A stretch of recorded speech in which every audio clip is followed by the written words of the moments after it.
प्यारे छात्रों, नमस्कार। आज हम कक्षा 12 के राजनीति विज्ञान का जो फर्स्ट लेसन है, दो ध्रुवीयता का अंक, उसका पार्ट 3 जारी करने की कोशिश करते हैं। इसमें सबसे पहले आज हम बात करेंगे एक ध्रुवीय विश्व। एक ध्रुवीय विश्व व्यवस्था कैसे स्थापित हुई, कब हुई, इसके बारे में थोड़ा सा जानते हैं। 1991 में सोवियत संघ का विघटन हो गया। जब सोवियत संघ का विघटन हो गया, सोवियत संघ के विघटन से पहले विश्व व्यवस्था दो ध्रुवीय थी, तो अब एक ध्रुवीय हो गई, है ना। सोवियत संघ के विघटन के बाद क्या हुआ, शीत युद्ध का अंत हो गया और अमेरिका का वर्चस्व कायम हो गया। विश्व राजनीति का स्वरूप कैसा हो गया, एक ध्रुवीय हो गया।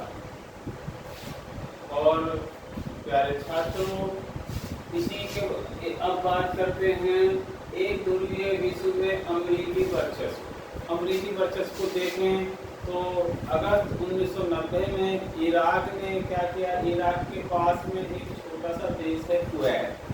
उस कुवैत में तेल के कुएं हैं, उन पर कब्जा करने के लिए इराक ने कुवैत पर हमला कर दिया और उस पर अधिकार जमा लिया। संयुक्त राष्ट्र संघ ने समझाया, दूसरे देशों ने समझाया, वो वापिस उसने कब्जा वापिस नहीं छोड़ा। अतः अंत में संयुक्त राष्ट्र संघ ने अमेरिका को बल प्रयोग की अनुमति दे दी, क्योंकि अमेरिका ने वहाँ बल प्रयोग की अनुमति संयुक्त राष्ट्र संघ से मांगी थी। यद्यपि ये फैसला नाटकीय ही था, क्योंकि अमेरिकी वर्चस्व चल रहा था। अमेरिकी राष्ट्रपति जॉर्ज बुश ने इसे नई विश्व व्यवस्था की संज्ञा दी और 34 राष्ट्रों की सेना ने मिलकर वहां इराक पर हमला बोल दिया और इराक युद्ध हार गया और कुवैत को इराक के कब्जे से आजाद करा दिया। अमेरिकी राष्ट्रपति बिल क्लिंटन 2 बार राष्ट्रपति बने। प्यारे छात्रों, जैसे हमारे देश में 5-5 साल के लिए राष्ट्रपति बनाए जाते हैं, अमेरिका में 4 साल के लिए राष्ट्रपति का कार्यकाल होता है, 4 साल। अतः 1993 से 2001 तक 4-4 मिला के 8 साल के लिए बिल क्लिंटन अमेरिका के राष्ट्रपति चुने गए। बिल क्लिंटन ने अमेरिका को घरेलू क्षेत्रों में मजबूत किया और अंतर्राष्ट्रीय स्तर पर लोकतंत्र को बढ़ावा देने का प्रयास किया या लोकतंत्र को बढ़ावा दिया। जो सबसे ज्यादा आज के समय में ज्वलंत मुद्दा है वो है जलवायु परिवर्तन। जलवायु परिवर्तन के लिए भी उन्होंने काम किया तथा विश्व व्यापार जैसे मुद्दों पर भी ध्यान केंद्रित किया। अब बात करते हैं एक ध्रुवीय विश्व में अमेरिकी वर्चस्व के कारणों को जान लेते हैं। किन कारणों से, क्या कारण है कि अमेरिका का वर्चस्व बरकरार है। इसमें जो हम देखते हैं, हमें मुख्य रूप से 3 कारण नजर आते हैं। पहला कारण सैन्य कारण है, दूसरा ढांचागत या आर्थिक कारण है और तीसरा सांस्कृतिक कारण है। सबसे पहले हम बात करते हैं सैन्य कारण। सैन्य कारण में क्या क्या हो सकता है। जो अमेरिका की सेना है उसके पास उच्च टेक्नोलॉजी है, उच्च प्रौद्योगिकी है ना। वो उसके पास अत्याधुनिक नए हथियार हैं और उसकी जो सेना का बजट है, अमेरिका सभी देशों से ज्यादा अपनी सेना के ऊपर सैन्य बजट खर्च करता है।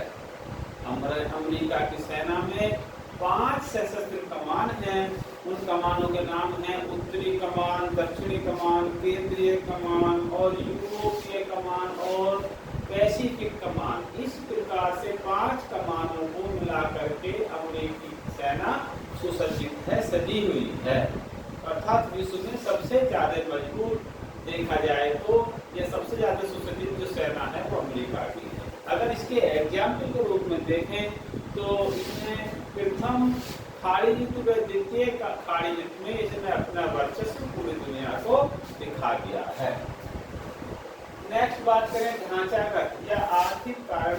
ढांचागत या आर्थिक कारणों पर बात करें तो विश्व की जो सबसे मजबूत अर्थव्यवस्था है वो किसकी है, अमेरिका की है।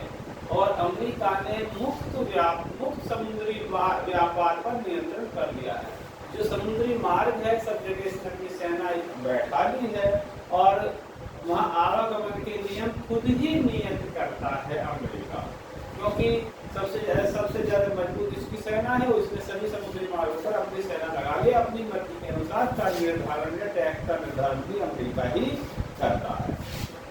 प्यारे छात्रों, इंटरनेट, जैसे हम इंटरनेट उपयोग करते हैं, इंटरनेट जो है एमबीए का जनक भी है। इंटरनेट की शुरुआत अमेरिका से हुई और एमबीए की जो डिग्री है इसकी शुरुआत भी अमेरिका से ही हुई। ये भी इसकी मजबूती का कारण है। वर्ल्ड बैंक और आईएमएफ, वर्ल्ड मनी फंड जो है, और डब्ल्यूटीओ, वर्ल्ड ट्रेड ऑर्गेनाइजेशन या विश्व व्यापार संगठन में भी अमेरिका की मुख्य भूमिका है। इस कारण से इसका ढांचा या आर्थिक कारण भी काफी मजबूत है। तीसरी बात करते हैं सांस्कृतिक कारण। सांस्कृतिक कारण में अगर पहनावे में जाएं तो पहनावे में जींस है, मैंने पहन रखी है, आप भी पहनते हैं, तो ये अमेरिका की देन है। कहीं ना कहीं हम अमेरिका के पहनावे की ही नकल कर रहे हैं। या पहनावे के मामले में आज हम मानसिक रूप से अमेरिका के में मानसिक गुलाम भी कह सकते हैं, है ना। कहीं हम उसकी वर्चस्व को बढ़ावा दे रहे हैं। तो खान पान के मामले में देखा जाए तो मैकडोनाल्डीकरण है, मैकडोनाल्डीकरण है ना, जो आज खान पान हम तरह तरह के आज खाने के लिए कर रहे हैं, अपना जो खान सामग्री है उसको तो हम भूलते जा रहे हैं, छोड़ते जा रहे हैं। कहीं ना कहीं हम खान पान में विदेशी मानसिकता के शिकार हैं। यूएस की जो संस्कृति है उसका भी विस्तार होता जा रहा है। आप देखते हैं कि हमारे दिल्ली में, आप रहते हैं दिल्ली में, दिल्ली के लोग रात दिन काम करते हैं, रात्रि शिफ्टों में भी काम करते हैं। तो रात्रि शिफ्ट में काम करने का चलन कहाँ से आया? ये अमेरिका से आया, क्योंकि जब हमारे देश में रात होती है तो हमारा दिन होता है, तो वो अपने जो उसकी कंपनियां हैं उनमें अपने हिसाब से काम करवाता है। तो वहाँ के दिन के हिसाब से आज हमारे यहाँ के लोग रात्रि में भी काम कर रहे हैं। और धीरे धीरे हमने जो अपनी फैक्ट्रियाँ हैं, अपने जो कंपनियां हैं, उनमें भी रात में काम करना शुरू कर दिया। तो रात में जो काम करने की जो संस्कृति है ये हमें कहाँ से मिली है? अमेरिका से मिली है। प्यारे छात्रों, आपने देखा होगा वैलेंटाइन डे बहुत मनाते हैं, बहुत लोगों को देखा है। वैलेंटाइन डे जो है भारत का त्योहार नहीं, ये भी अमेरिका का एक त्योहार है। तो यहाँ भी हम किसी न किसी रूप से, मानसिक रूप से, जैसे कहते हैं अमेरिका के वर्चस्व के ही कारण। ये बात थी एक ध्रुवीय विश्व में अमेरिका के वर्चस्व के कारण।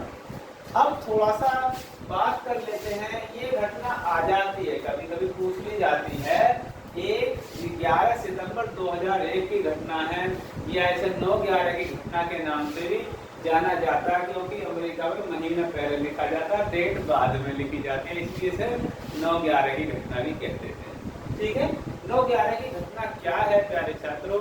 11 सितंबर 2001 के दिन, है ना, अल-कायदा के 19 अपहरणकर्ताओं ने अमेरिका के 4 व्यावसायिक जहाजों है ना, विमानों पर कब्जा कर लिया। जहाजों पर कब्जा कर लिया, जो हवाई जहाज है उन्हें विमान कहते हैं, है ना। तो विमानों पर कब्जा कर लिया और 2 विमानों को क्या किया, न्यूयॉर्क में स्थित है, वहाँ की ट्रेड सेंटर है, उससे टकरा दिया, जिसमें काफी लोग काम कर रहे थे, है ना, उसको टकरा करके उनको गिरा दिया। यह 9/11 की घटना के नाम से जानी जाती है। प्यारे छात्रों, इसमें अमेरिका के 3000 से ज्यादा लोग मारे गए और इसके विरोध में अमेरिका ने आतंकवाद के खिलाफ विश्वव्यापी युद्ध छेड़ दिया। देखिए, अमेरिका की बात देखें तो जब भारत के साथ आतंकवादी घटनाएं होती तब उसे घटना नहीं लगती थी। कहते हैं ना कि एक कहावत है, अपनी लगी तो लगी, दूसरे की लगी दिल लगी दिखाई देती है। ऐसा अमेरिका के साथ हो, जब अमेरिका ने सबक लिया आतंकवाद से, तब उसके खिलाफ उसने विश्वव्यापी आंदोलन छेड़ा, विश्वव्यापी युद्ध छेड़ा, है ना। इससे पहले तो पाकिस्तान की घटनाएं जो भारत के साथ होती थी उससे कुछ नहीं दिखा। तो जो इसने विश्वव्यापी जो युद्ध छेड़ा है, इसको क्या कहा है उसने? Operation Iraqi freedom. और सैन्य और राजनीतिक धरातल पर यह असफल रहा इराकी फ्रीडम, और 3000 अमेरिकी सैनिक मारे गए, बड़ी संख्या में इराकी सैनिक भी मारे गए जो इराक के साथ युद्ध हुआ था, और 50,000 इसमें निर्दोष लोग मारे गए इराकी फ्रीडम में। और ये जो अल-कायदा के विरुद्ध इसने अभियान छोड़ा था, ये पाकिस्तान के बॉर्डर पर है, औफ्टाबाद, वहाँ की घाटियों में अल-कायदा प्रमुख को वहाँ पर मार गिराया गया। और अब बात करते हैं मध्य पूर्व संकट। मध्य पूर्व संकट में बात करेंगे हम अफगानिस्तान के युद्ध के रूप से, क्योंकि अफगानिस्तान हमारे पास में है, हमारा पड़ोसी देश पाकिस्तान है, पाकिस्तान से नेक्स्ट अफगानिस्तान।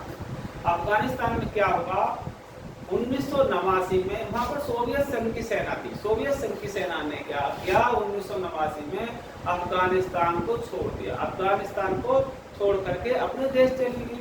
अतः वहां 1994 में कुछ इस्लामिक छात्र थे, स्टूडेंटों ने क्या किया, कंधार के शहर पर कब्जा कर लिया, असंवैधानिक तरीके से कब्जा कर लिया, जिसे तालिबान कहा गया। उन लड़ाकों को क्या कहा गया, लड़कों को तालिबानी कहा गया, तालिबान कहा गया। तो अंतरराष्ट्रीय आतंकवादियों के लिए अब यह सुरक्षित स्थान बन गया, क्योंकि तालिबानियों के कब्जे में आ गया अफगानिस्तान, और अफगानिस्तान जो इधर उधर के आतंकवादी है उनके लिए सुरक्षित स्थान बन गया, पनाहगाह बन गया। तो अब अफगानिस्तान में युद्ध शुरू हुआ, इनको हटाने के लिए युद्ध शुरू हुआ, और 2001 में युद्ध शुरू हुआ।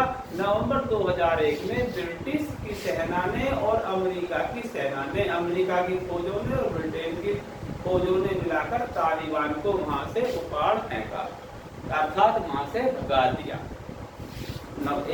नवंबर 2001 में ब्रिटेन और अमेरिका की सेना ने मिलकर अफगानिस्तान से जो तालिबानी लड़ाके थे उनको वहां से भगा दिया।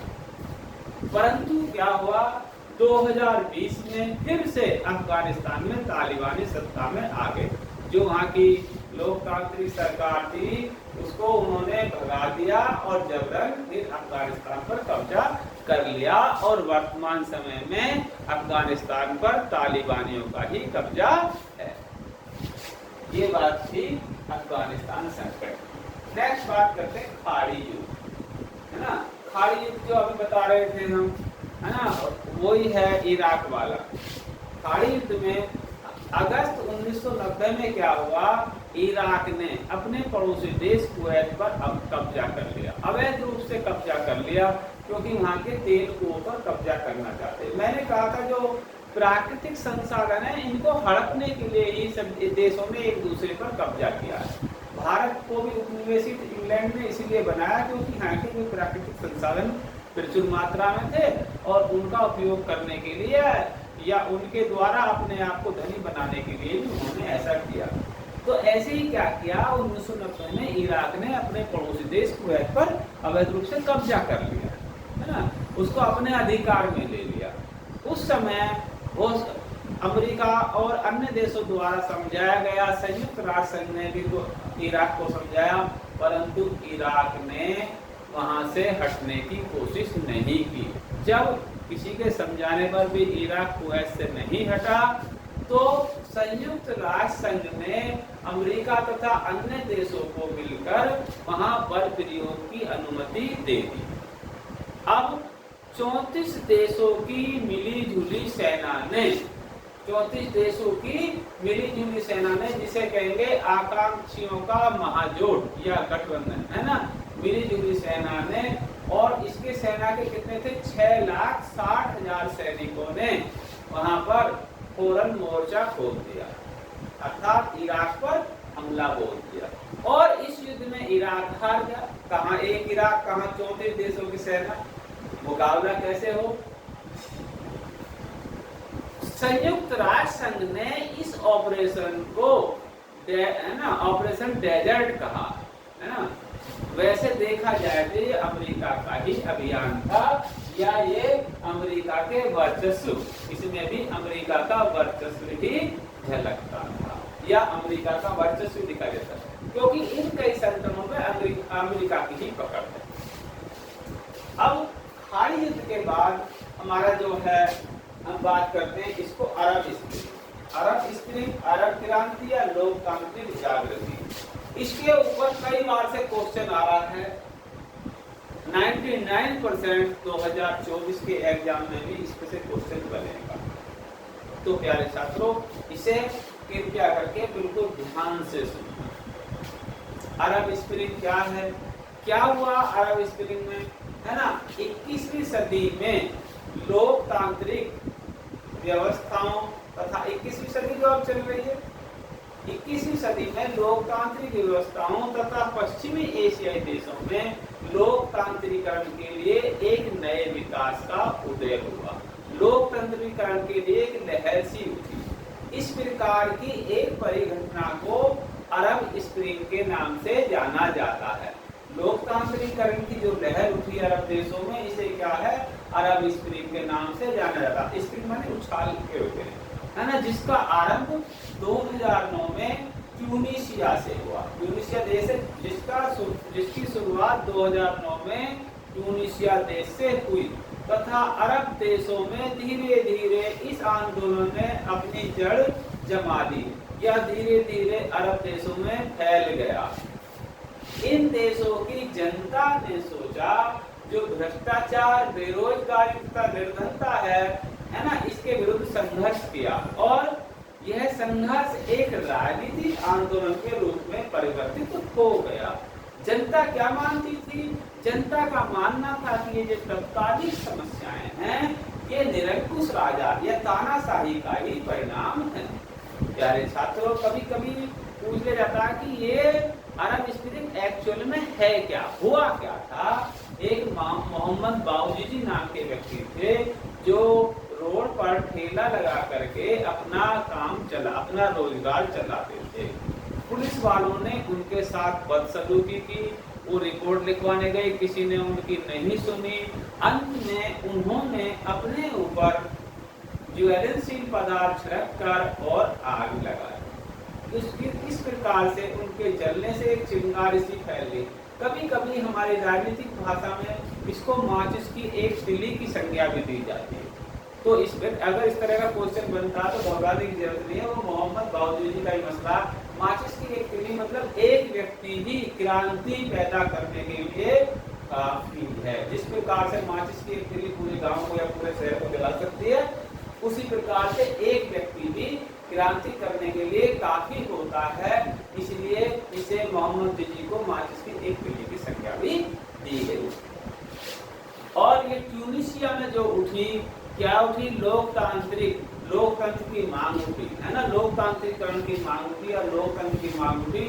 ये पश्चिम एशिया के जो मुस्लिम बाहुल देश थे, जहां मुसलमानों की संख्या ज्यादा थी, ऐसे जो अरब देश थे सभी अरब देशों में फैले।